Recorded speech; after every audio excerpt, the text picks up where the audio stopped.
first order of business is taking care of a bill that we passed favorably out of committee on Thursday. And our astute reviser had noticed that there were some technical amendments that needed to be made because Senate Bill 300 was a carryover bill from last session.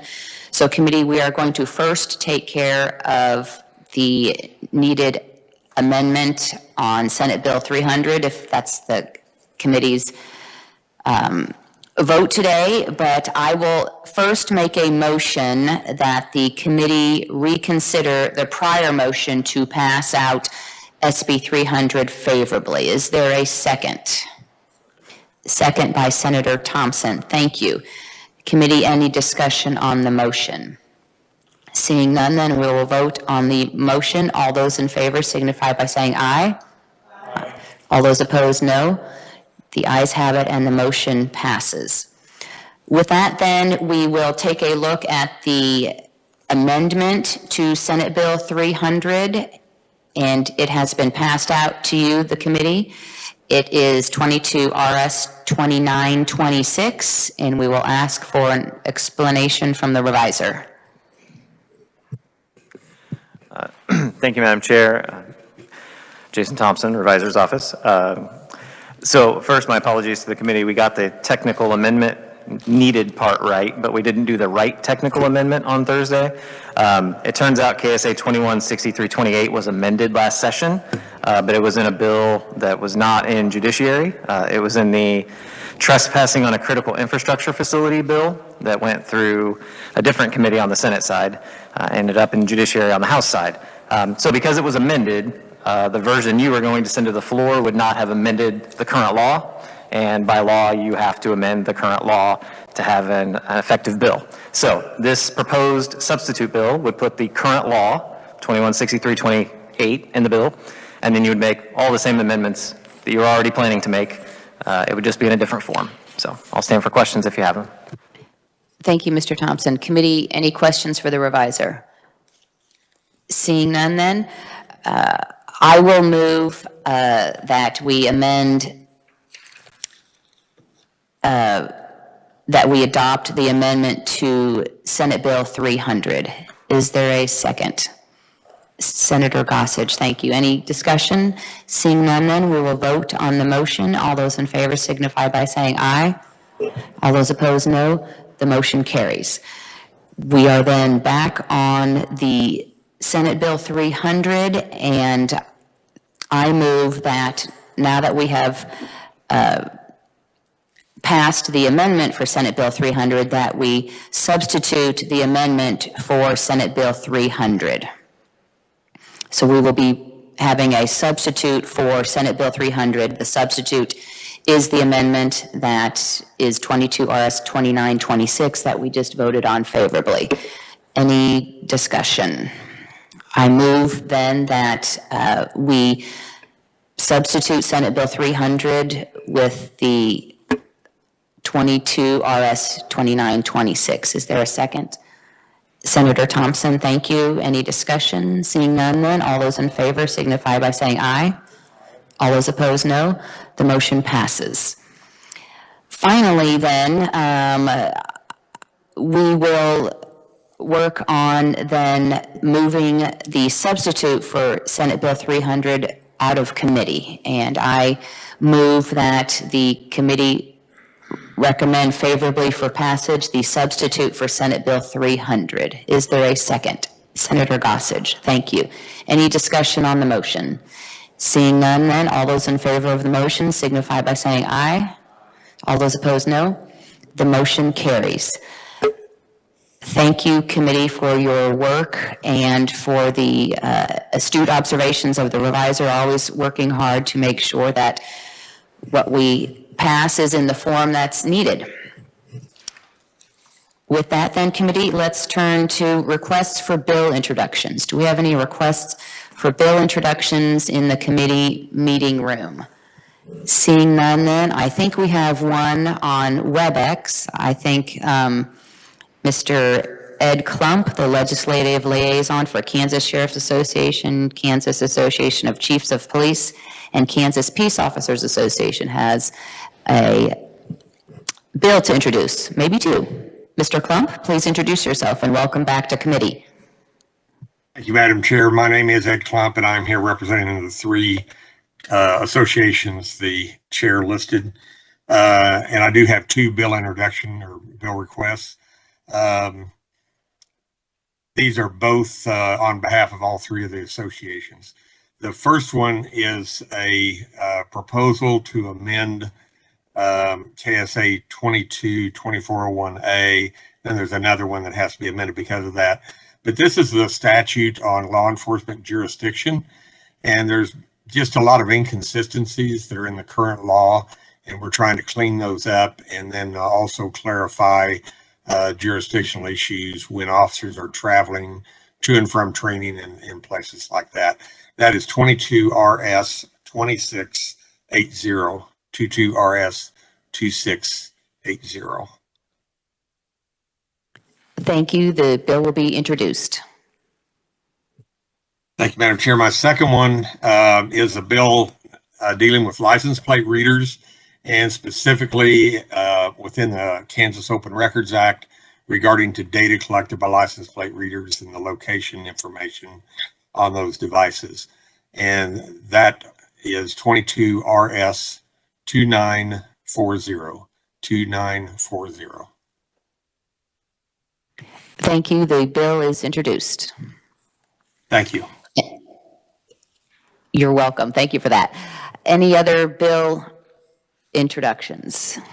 Seeing none, then we will open the hearing on Senate Bill 366 and want to advise those following along online that we don't yet have the written testimony up on the website yet because there's technical difficulty with the server. So we are currently working on that, and we'll get those up on the website as soon as the server is cooperating, and then we've worked through that technical issue. So with that, then I will ask for a bill brief from the reviser, Mr. Thompson.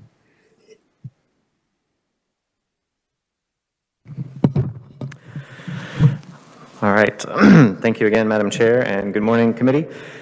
So Senate Bill 366 is a bill related to burglary.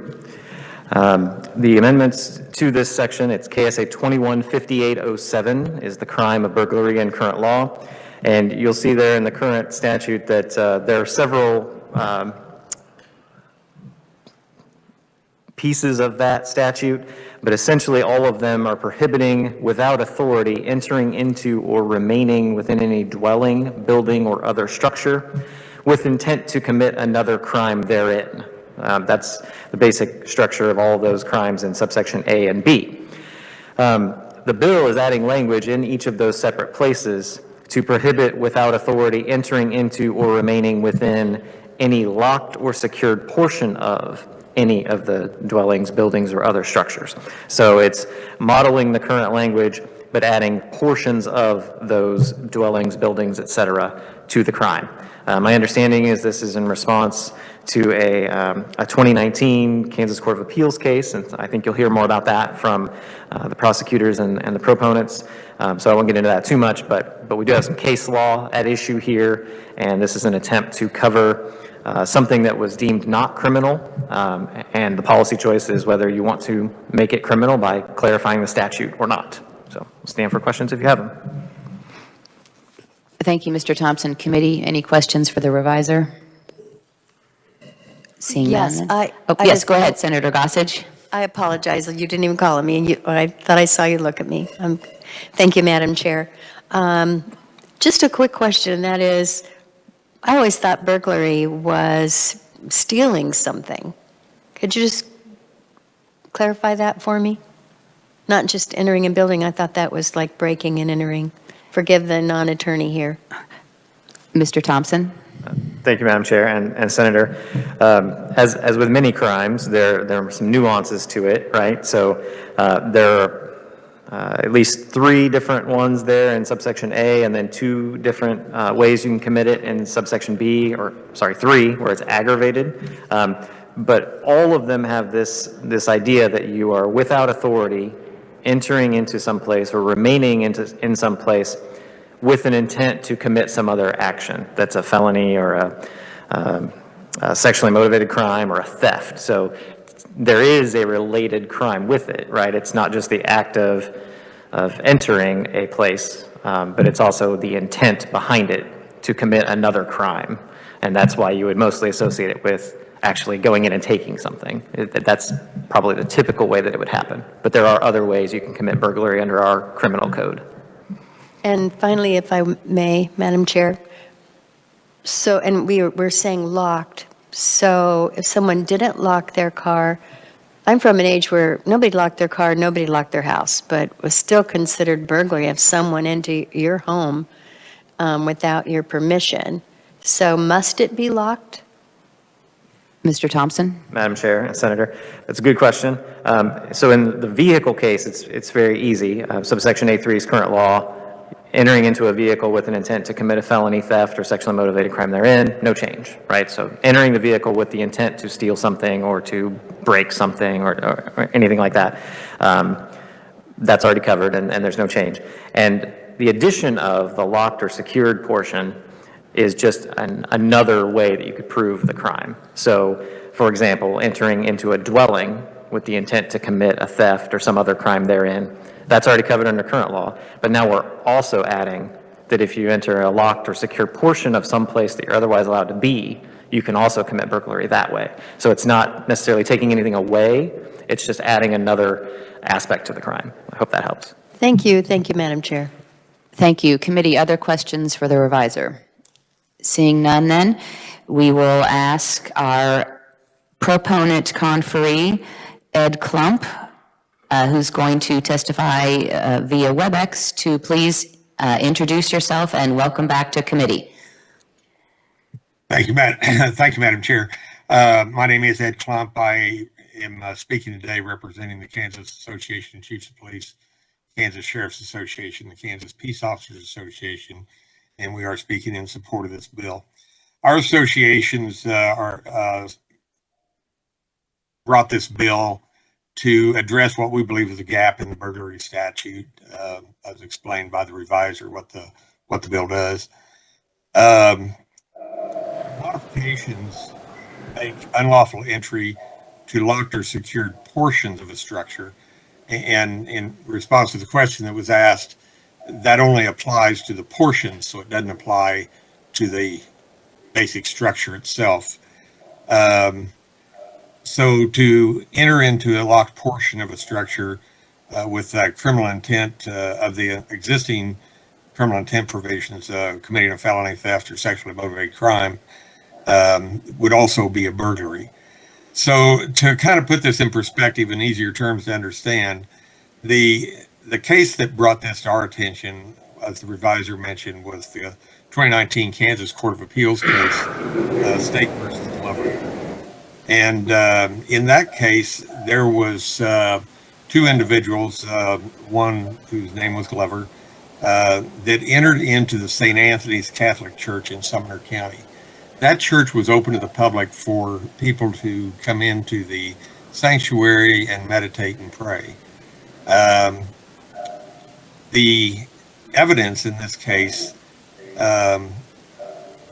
showed that the church was unlocked with the intent to have people come in and engage in those lawful activities. However, the 2 individuals decided once that they would also steal some items from a locked sacristy while they were in the church. And in fact, the evidence in that case showed that their intent of entering the church in the first place was to steal money. They couldn't find any money, and then they decided to force their way into the locked sacristy to see what they could find of value. And the court ruled that wasn't a burglary because of the structure of the statute currently, that burglary is the entering into or remaining within the structure and it does not talk about substructures or subsets of that structure. And so what the court ruled is, and they've ruled this pretty consistently for a while, is that since they entered the basic outer confines of the structure lawfully, then it's not a burglary, even though they go into portions of the structure that were locked. And so that's what this intends to fix. Our associations reached out to the Kansas County and District Attorneys Association over the interim and worked with them on revising the statute to fit this. And so to give you some examples, this could apply in settings other than a church. For example, you could have a recreational facility that is open for people to come into, use the gymnasium, use the exercise room, but that facility would have a locked portion that is maybe the offices, maybe a vending area or a snack area, or where sporting equipment is stored. And if someone were to force entry into those areas, that would not be a burglary under today's statutes, but it would under this revision. And I think it could even fit into the home scenario. I know our family has had the experience of taking care of elderly family members that needed health care. And we had an incident where a healthcare worker was in the home attending to the health needs of our family member, but they went into portions of the house and stole cash. And so it would probably fit in that kind of a scenario too. So we believe this is an important change. I will point out that the court, in their opinion, stated, and I've got this quote in my testimony, if this interpretation is not what the legislature intended, meaning the current law, that this is not a burglary, the law could be changed to more clearly include subsets or subunits of a building as being buildings or structures. And so that's what we're proposing to do in this bill, and we would strongly encourage you to pass the bill favorably. And Madam Chair, I'll stand for questions when it's appropriate. Thank you, Mr. Klump. Committee questions for the conferee? I have a brief question, maybe for the reviser. On page 1 of the bill, line 33, we're talking about building, manufactured home, mobile home, tent, or other structure which is not a dwelling. Dwellings are covered above in subsection 1B of section 1 at line 12. Other than what's already in statute, newly amended would be in lines 12 through 13, correct? To make sure we cover homes as well. Thank you, Madam Chair. Jason Thompson, Revisor's Office. So you have burglary of a dwelling, that's in A1 capital A, that's in line 10, that's the current law, and then a locked or secured portion of that would be the new language in line 12 and 13. And then in subsection B, you have aggravated burglary, that's on line 23 and 24. B1A, there in line 25, is aggravated burglary of a dwelling, so that's the current law.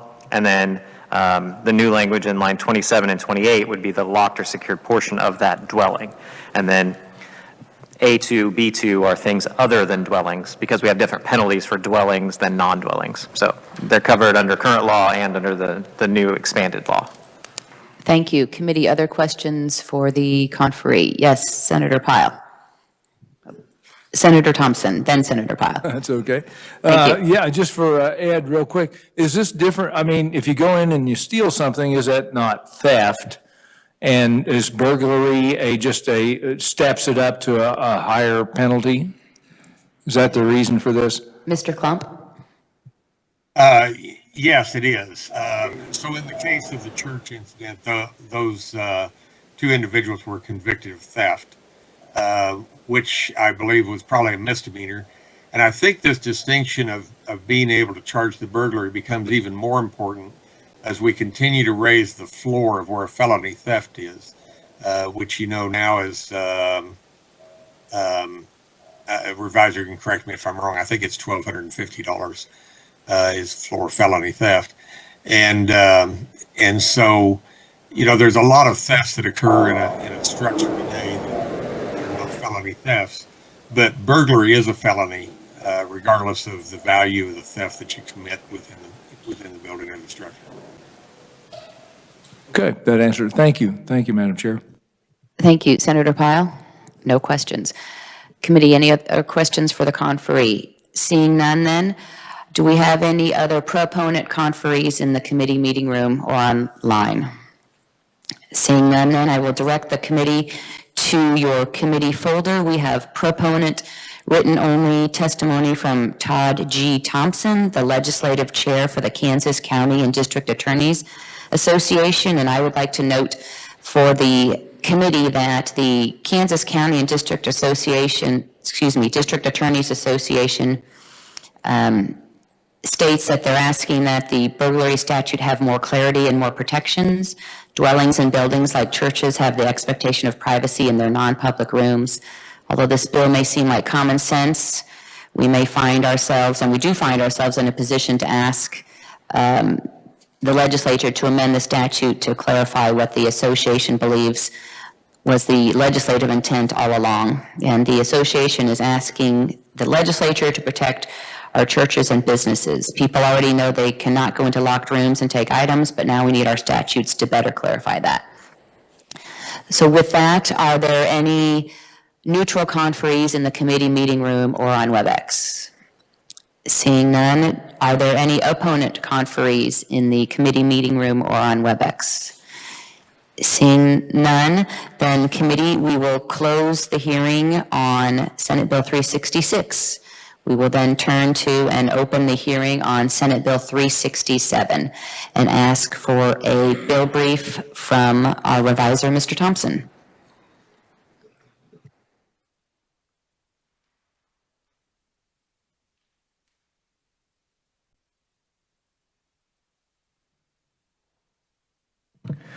All right, thank you again, Madam Chair. And Senate Bill 367 is a bill that requires officers to file copies of receipts with the court when property is seized under a search warrant. It also has some requirements and procedures for destruction or disposition of dangerous drugs and return or disposition of weapons. I'll note for the committee that for some of you that have been around for a few years, you may remember this as 2019 Senate Bill 133. It did pass out of this committee, but it never got on to general orders, and it died at the end of the 2020 session. So it's back again as it left this committee. So it may look familiar to you, and I just wanted to give you that background that you have passed this out once before. The amendments are in KSA 22-2512. That's, of course, part of our Code of Criminal Procedure that you're getting more familiar with as we do more of these bills. It currently governs custody and disposition of property when law enforcement seizes that property under a search warrant or seizes it validly without a search warrant, of course. There are ways they can do it without warrants. The current law in subsection A, that you'll see on page 1, requires the officer who seizes the property to safely keep it until it is no longer required as evidence. So it's kind of a loose language there, but it's been there for a number of years. The bill adds some provisions that if criminal charges are not filed, the property must be returned to its rightful owner or disposed of in accordance with this section. In addition, after seizure of the property under a search warrant, the officer who seizes the property is required to file a copy of the receipt describing that property with the magistrate who issued the warrant. So essentially there's a receipt filed with the person who issued the warrant in the first place so that there's a trail of what's happened with the property and where it is. The bill also amends subsection B, which is at the bottom of page 1 and then onto page 2, to add the term dangerous drugs to the requirements relating to disposal or destruction of hazardous materials that are seized. So currently we have law relating to hazardous materials, and when those are seized, you take a representative sample so that you have a preserved bit of evidence, and then you destroy those materials. And this would add dangerous drugs so that they could be treated similarly. Those definitions are also provided in subsection B3 for dangerous drugs and representative samples, so we have some clarity on what those mean. The bill also adds some requirements in subsection D, which is on page 3, near the bottom of page 3, regarding weapons that are seized. And it will provide that if the weapon was stolen or seized from someone who is not the rightful owner, the law enforcement agency must notify the owner of the weapon that they can retrieve it from the agency. And if it's been seized from a juvenile, the law enforcement agency has to notify the juvenile's parent or legal guardian that the weapon can be retrieved, basically on their behalf. Finally, we have that new subsection D2, which is on the back of the bill, page 4, the final provision, to provide that if law enforcement determines the rightful owner of the weapon is prohibited from possessing it by law, then the agency has to notify that individual that it is not being kept for a case, but it cannot be returned due to disqualifying law. After they give that notice, the agency has to wait 60 days before disposing of the weapon. That gives the individual time to challenge the agency's determination in court if they feel that's an error. Language is also added so that the owner is, that an owner who is prohibited from possessing the weapon can request that the law enforcement agency transfer that weapon to a properly licensed firearms dealer, or that they bring an action in an appropriate court to request a court order to transfer that weapon as allowed by a law, say to another member of the family that's allowed to possess it, for example. So essentially, it treats weapons in a very particular way based on whether they were stolen or whether they found the owner and whether the owner's allowed to possess it or not and whether it's a juvenile. There's all these different situations that are covered by that new language that are not necessarily covered by the current law, at least not with the clarity provided in the statute here. And with that, I'll stand aside for your conferees and see if you have any questions. Thank you. Any questions for the revisor? Thank you then. We will turn then to our first proponent conferee. In the committee room is Eileen Berquist, Community Engagement Manager, ACLU, Kansas. However, I do not see her in the committee meeting room, so perhaps on WebEx. No, and do we have her on WebEx? Go ahead. Thank you, Madam Chair. What was the person's name again? Eileen Berquist. Thank you, Madam Chair. She is not on WebEx. Okay, well, we will circle back in a few moments. Do we have any proponents, conferees in person in the committee room? Seeing none, then we will turn to our proponent conferee via WebEx. Mr. Ed Klump, if you'll go ahead and introduce yourself and welcome back to committee. Thank you, Madam Chair. Ed Klump, and I am here representing the Kansas Association of Chiefs of Police, Kansas Sheriff's Association, Kansas Peace Officers Association, and it was our associations that requested this bill. As the revisor said, this bill is exactly the way Senate Bill 133 was amended in this committee and passed out in 2019. It went to the Senate General Orders where it remained. It didn't get above the line. And so it's the same thing as was approved in this committee in 2019. I'm going to go just kind of through the subsections to give a brief description of why we're wanting to make these changes. Subsection A, as the revisor said, the statute directs when we have to report seizures to the courts. And right now, the language is unclear at best. It says that anytime we seize property, we must do two things. One, give a receipt to the owner or the person we seize property from. And number two, we need to report those seizures to the court. And it doesn't differentiate between property seized under a search warrant or property seized not under a search warrant. So we're asking for clarification of that statute so that in both cases, we would still give the receipt to the person we seize the property from, but only when we seize it from a search warrant would we give the report of the items we seized to the court. And frankly, that's the only thing the court wants because they don't have a file open or any place to file the information when we seize property without a search warrant. And so this just makes the law consistent with what the practice is. Also in subsection A, there is a provision, new provision in there that we were actually requested by some members of the court to include, and that would allow that filing of the property listing when we seize items in the search warrant to be done electronically, and that's so that it fits into the new electronic filing scheme of the new court system. So it's just a procedural clarification that would allow that. Moving on to subsection B, there are many times when we end up seizing large quantities of illegal drugs, and that is very expensive sometimes for us to continue to store. Sometimes we have truckloads, sometimes we have pallets and so what this change suggests is that we can deal with those illegal narcotics the same as what the statute currently allows us to do with hazardous materials. And that is, we're required to keep adequate samples for everybody to test, including the defendants.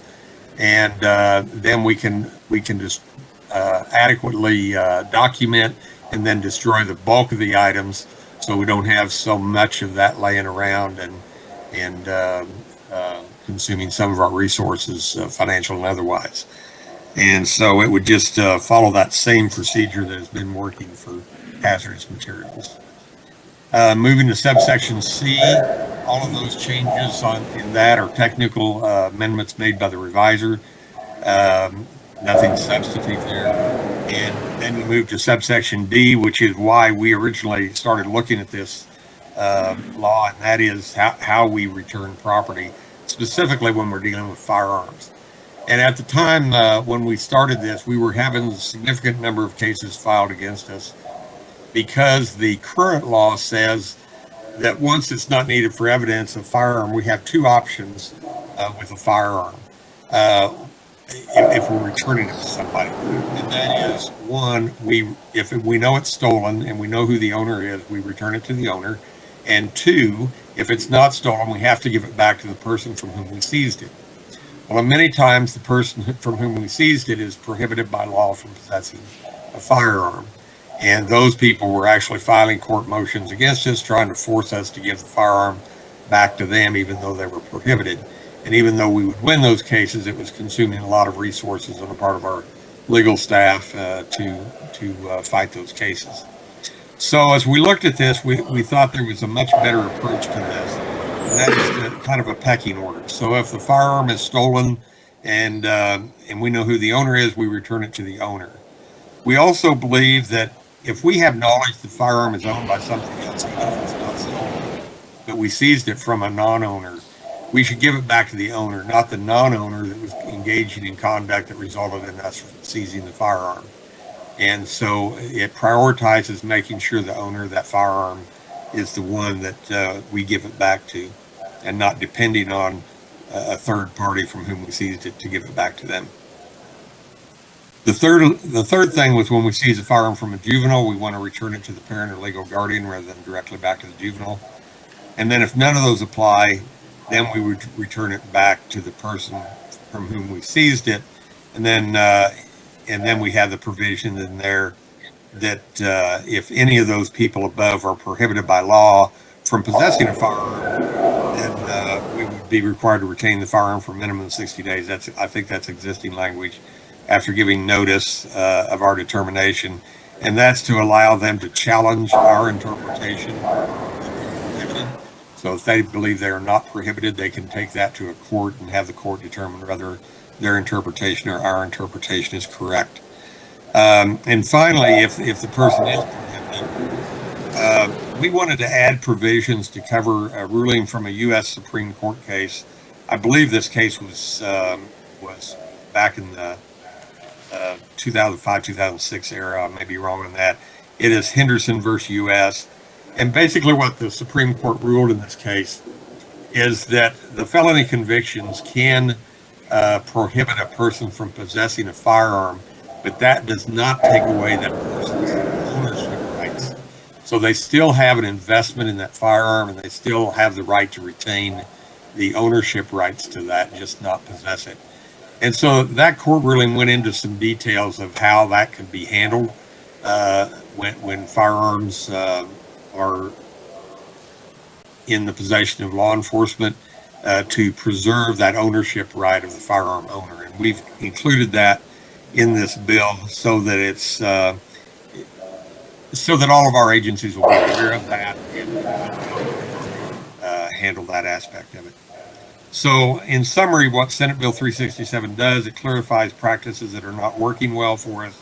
It makes sure the statute reflects the best practices in the recording and reporting of seized property, the safe handling, storage, and disposal of dangerous drugs, and the appropriate release of weapons in a manner that assures the ownership rights of firearm owners. And with that, Madam Chair, I'll stand for questions. Thank you, Mr. Klump.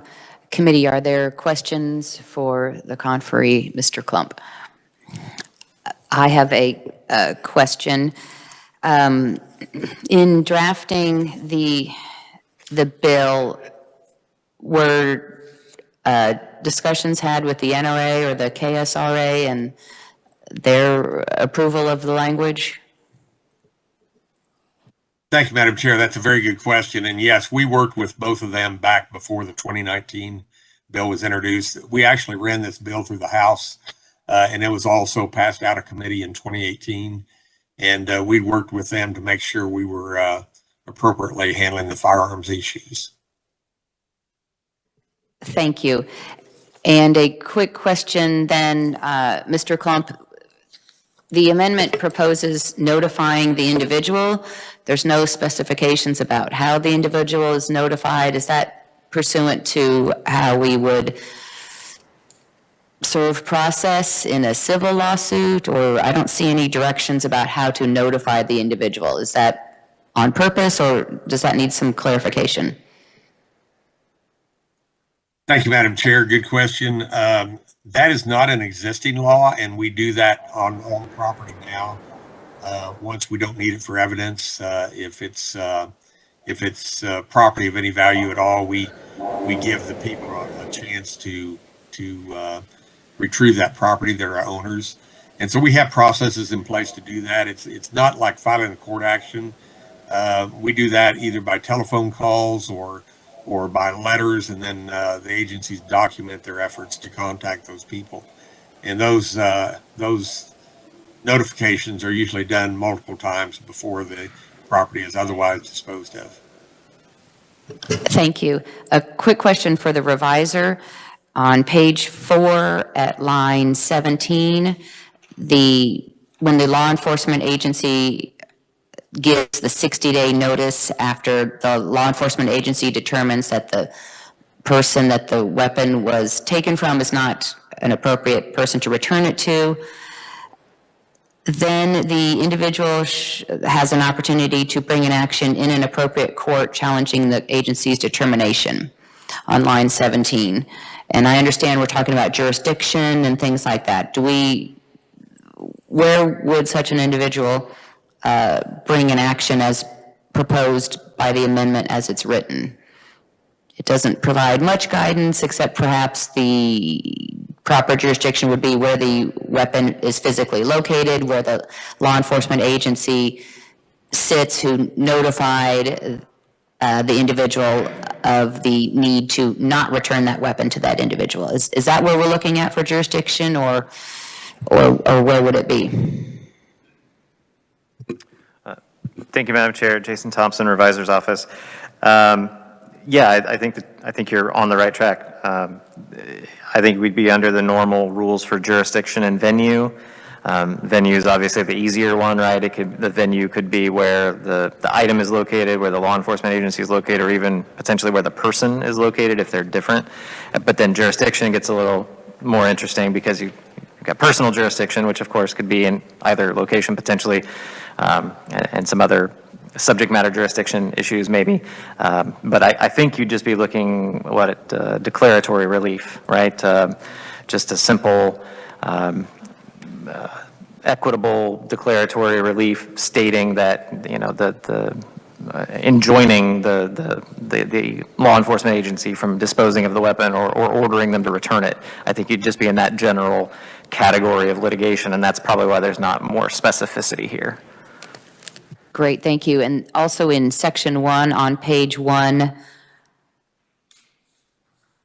lines 10 through 31, I don't see any time frame for the return of the property. I see that it's after if there's no charges filed or if prosecution is declined, then it shall be returned. That would be lines 15 through 17, but there's no time frame given. Am I missing that there's a time frame, or is there just none in the bill? Thank you, Mr. Revisor.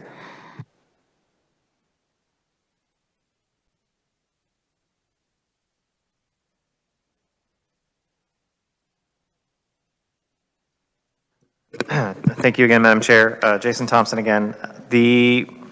I think you're correct. I don't see a time frame under subsection A. I do see one under subsection D for weapons. That could be the model, and maybe that's something that we can look at if that's the policy that we're after here. You'll see in line 38 of page 3, within 30 days after the declination or conclusion of prosecution of the case against the individual, then the agency that sees the weapon verifies whether they can return it. So that sort of concept of, some period of time after dismissal of charges or after declination of prosecution. I mean, there's language in the bill that we might be able to use, but I don't see it currently in that subsection. Thank you, Mr. Thompson. Mr. Klump, do you have any thoughts on a time frame in Section 1 for property that's not weapons? No, not really. I mean, I don't know if it's an issue we've had a difficulty with, but if there was a desire to add some frame to, set an outside parameter on that, I think that would be fine with us. And I would suggest maybe that 60-day time frame would be, I think that's what the revisor was referring to. Something to be consistent throughout the statute, so we don't have different time frames for different scenarios. I also point out that the proper place for that might be in subsection C, because that entire subsection is about how the property is disposed of, and it'd probably be better to cover all of those things and not just subsection A. Thank you. Committee, committee, any other questions for Mr. Klump? Seeing none, then, I do believe we have the other proponent in-person conferee, Eileen Berquist, has joined online. If that's true, please introduce yourself and welcome to committee, Ms. Berquist. Thank you, Chair, and my apologies. WebEx crashed my computer when I tried to download it today, so I appreciate your patience. My name is Eileen Berquist, and I'm the Community Engagement Manager at the ACLU of Kansas. The ACLU of Kansas supports the passage of SB 367, specifically the addition of language in Section 1A requiring property to be returned to its rightful owner if no criminal charges are filed or prosecution is declined, and requiring the officer seizing the property to file a copy of the receipt with the magistrate who issued the warrant. We believe these two provisions, if implemented consistently across jurisdictions, could go a long way toward protecting the rights of Kansans. Currently, there is an uphill battle to retrieve property that has been seized with a warrant or under reasonable suspicion, and this would provide a mechanism that we feel is very important. I will cede the rest of my time and ask you to refer to the testimony and the resources that we have linked therein. Thank you so much. Thank you, committee. There is written testimony in your committee folder from both of our in-person conferees. Is there any questions for Ms. Berquist from the committee? Seeing none, then, are there any other proponent conferees in the committee meeting room or online? Seeing none, then, we do have proponent written only testimony in your committee folder from John Goodyear, General Counsel, the League of Kansas Municipalities, and from Major Andrew Dean, Kansas Highway Patrol. Are there any neutral conferees in the committee meeting room or online? Seeing none, then, we do have opponent in-person testimony from Nick Reinecker. If you are in person in the committee room, great. Please introduce yourself and welcome to committee. Good morning, Madam Chair and committee members. Thank you for allowing me to speak today. My name is Nick Reinecker. I'm a private citizen from Inman, Kansas. The State versus Federal Controlled Substances Act, there's differences. And I think when we do the State Controlled Substances Act, that means that we agree to enforce the Federal Controlled Substances Act. Just as a personal testimony, I've always dreamed of being a law enforcement officer. However, I did get that chance in 2007. However, I stopped because I did not like the fact that cannabis was a controlled substance. And so I decided to stop that and come into committee meetings like this and advocate for taking cannabis off the Controlled Substances Act. My wife and I run a restaurant, and we make pie, and it has sugar in it. And sugar is kind of a drug along with caffeine and tobacco, but they're all exempt from the Controlled Substances Act. So on that first part there, I could support it a little bit better. And like the conferee, the proponent testified earlier, he mentioned that these were illegal drugs, not necessarily dangerous drugs. The second part, I put the House Bill 2152 testimony from the Kansas Association Chief of Police, the KSA, and the Kansas police officers in my testimony. You can see there on the condensed paragraph, the bottom sentence there, it says hemp and marijuana are both parts of the same plant, and hemp cannot be produced without producing marijuana. And so we're getting into these fuzzy definition changes, changing how we define certain substances and everything like that. I think responsibility and self-regulation and freedom and liberty are all germane subjects, but when companies take like ammonia, for example, and put them in a tobacco to enhance the quality of the addictive properties for profit, I think that is, not something that we should necessarily promote. On the issue of God and guns, do we believe that God made cannabis in its fresh form, basically with a perfect protein profile, and when aged like a fine wine or cheese, which are both drugs, if you will, that tickle the dopamine receptors for pleasure and therapeutic effects, where do we go from that? It was interesting, we mentioned the NRA, and when I got my NRA card, there's also a little deal about joining a wine club. And, wine and alcohol is also exempt from the Controlled Substances Act. And so, therefore, we don't necessarily consider that a dangerous drug either. Madam Chair, I would support this bill if cannabis was not on the Controlled Substances Act. And after the past 2 years of seeing the government encroach on our liberties and cause burdensome regulations and burdensome things for the citizen, my knee-jerk reaction is to come up here and say, hey, look at what we're doing. So I thank you for your time, and again, thank you for the conferees. Like I said, I appreciate the government, I appreciate law enforcement, but I don't want to have bills like this end up being simple gun grabs. I would like to take 1 second and think of an example just past the academia part of it. Individual from Missouri or another state that has legal cannabis that has asserted their 10th Amendment rights and said we are not going to enforce that federal law, comes into Kansas and he has a firearm and some cannabis and some money. Looking at the search and seizure laws and everything in this bill, that guy could end up having his firearm seized, his money seized, and his therapy substance seized, or whatever you want to call it. and there's no consequences if he doesn't get charged, but he's out that property and everything like that. So just some simple considerations. I'm not very eloquent. I wrote down a whole bunch of notes and everything, but you guys understand what I'm trying to do here and what I'm trying to say, and I appreciate you letting me speak. Thank you so much. I will stand for any questions, Madam Chair. Thank you, Mr. Reinecker. Any questions? Yes, Senator Haley.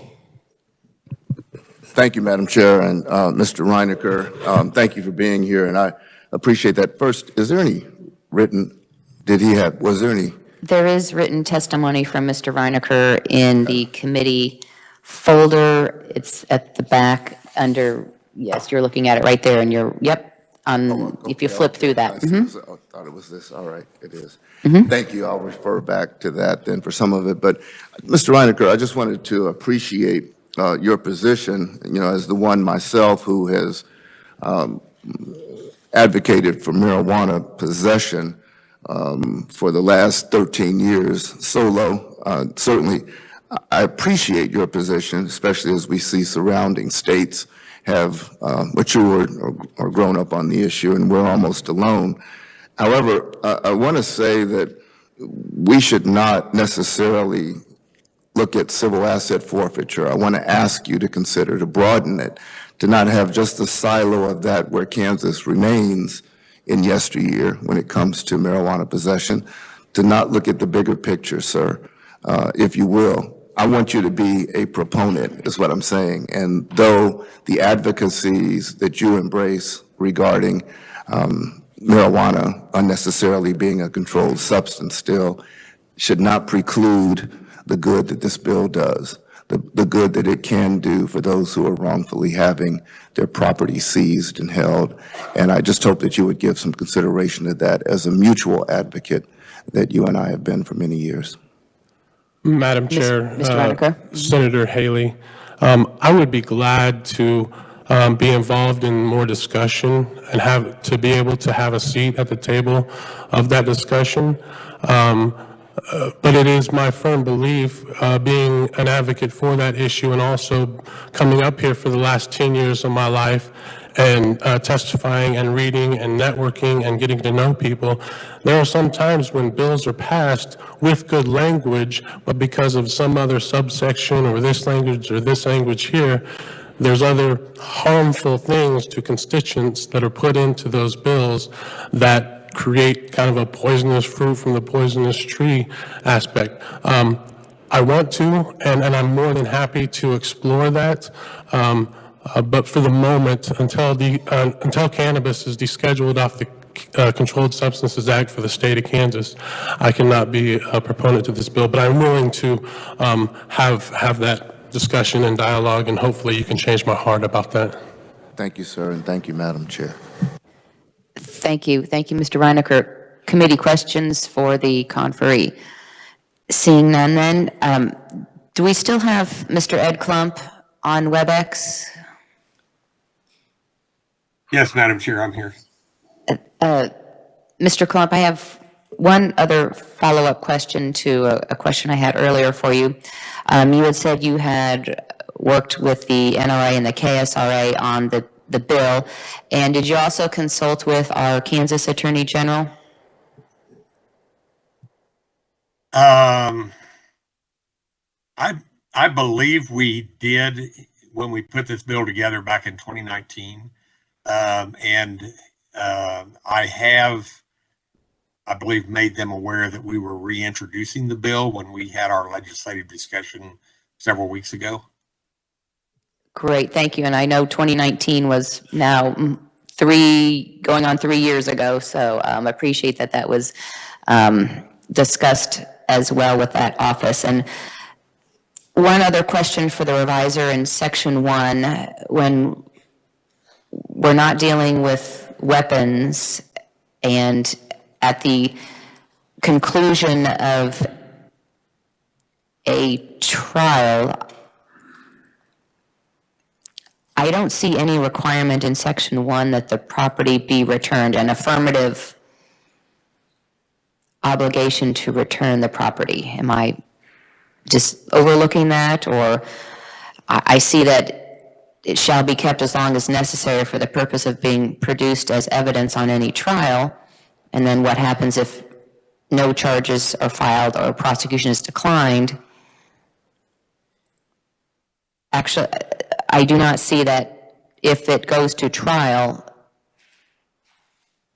that there's any, again, a time frame or a requirement that a person could affirmatively enforce. And if there's a process that I'm missing, Mr. Klump, if that's something that could be discussed as well. Just want to make sure that at the proper time that private property is returned where it belongs. Yes, Mr. Thompson. Thank you, Madam Chair. Jason Thompson, Revisor's Office. I think it's because of the current structure of the statute. It's not in subsection A, it's just further down in subsection C. And there are a number of provisions depending on the kind of property for what is to be done with it. So for example, you know, the first one, if it's been stolen, embezzled, obtained under false pretenses, et cetera, it's restored to the owner of that property. If it's money, there's a provision for that. Unclaimed property, contraband, et cetera. So I think you just go down to subsection C, and then C8 is the catch-all. Unless otherwise provided by law, all other property shall be disposed of in such manner as the court in its sound discretion shall direct. So ultimately, if you have a prosecution, you end up with the court deciding what to do with the property.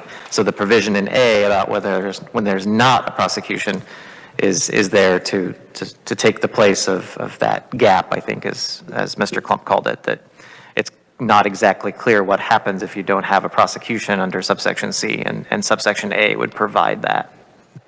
Thank you for that clarification. Committee, any other questions? Yes, Senator Haley. Madam Chair, Along that Oh, line. I'm sorry. Yes, Mr. Klump, go ahead.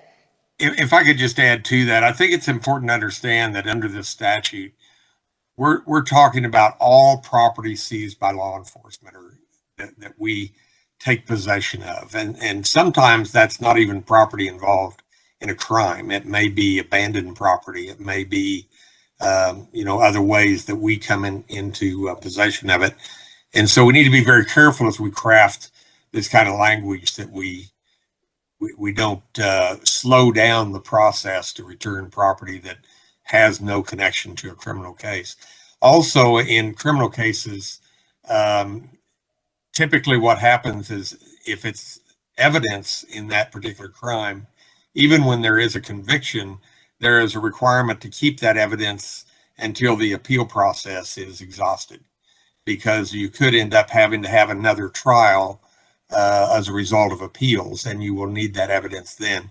So what happens is we work closely with the prosecutor's office and the courts when we have cases that are being adjudicated on, and we confirm that property can be released before we release it.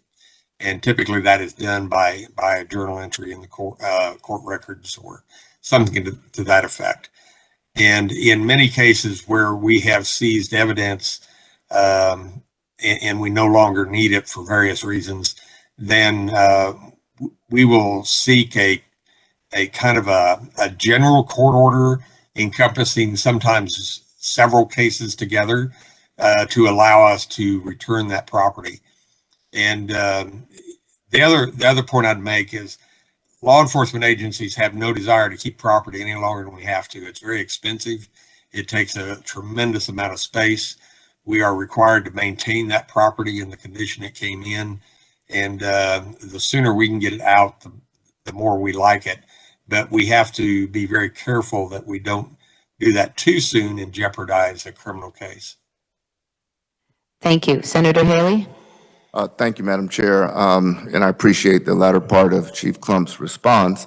I guess my concern, and one that's been reiterated by, among others, I know Representative Finney, Gail Finney, has been the disposal of seized property in an expeditious manner, especially by the seizing law enforcement agencies, including vehicles and oftentimes cash that have gone to the benefit of those same seizing authorities prior to adjudication, even in some cases. That's been my ongoing, and I know others' concern. However, my question went more to yours in looking at the AG's if the AG had opined. I know the Judicial Council, and I know that our own Mr. Thompson was a part of that, has looked at civil asset forfeiture in one incarnation or another over the years, and I don't know if they have chosen to weigh in on this matter 367, if they were aware, but they've looked pretty extensively over the years at the issue of civil asset forfeiture, and I just didn't know if Mr. Thompson or others could help us understand why they were not bringing some testimony, Madam Chair. Thank you, Senator. I don't think that the reviser would have that sort of information. We do have the written testimony that we have, and we have the conferee testimony, and we do have the testimony from Mr. Klump that the Attorney General was consulted in the drafting of this in 2019, and it's in the same format we heard from the reviser as it passed out of committee in 2019, is I think the right year, if I'm not correct. So I don't think that's a proper question for the reviser, but are there any other questions or comments? Well, Madam Chair, I want Yes. to mention that because he is such an expert, is our own Mr. Thompson, and there have been committees and subcommittees, even our Sentencing Commission, which is not a direct one, and he just has a wealth of information beyond his immediate legislative responsibilities. And you're right to say that perhaps he wouldn't know, but I didn't mean to draw him into the discussion, but only to say that we value his insight so much, even beyond his duties on the committee. Thank you. Thank you. If I'm wrong, Mr. Reviser, in my assumption about any information you have about the Sentencing Commission, you're free to state that. Madam Chair, Jason Thompson with the Revisor's Office. No, Madam Chair, your statement was accurate. I would actually defer to you on any position of the Judicial Council since you're a member of the council. I didn't see it on their legislative agenda, so I'm not aware of anything beyond that. The only thing I could say to clarify maybe is that, yes, we have had input from the Judicial Council on civil asset forfeiture, and there is some relation, obviously, to this criminal seizure of property statute, but they are two distinct statutes, two distinct processes, so I would just kind of maybe draw that distinction as something helpful for the committee. Thank you, Mr. Thompson. Committee, other questions? Seeing none then.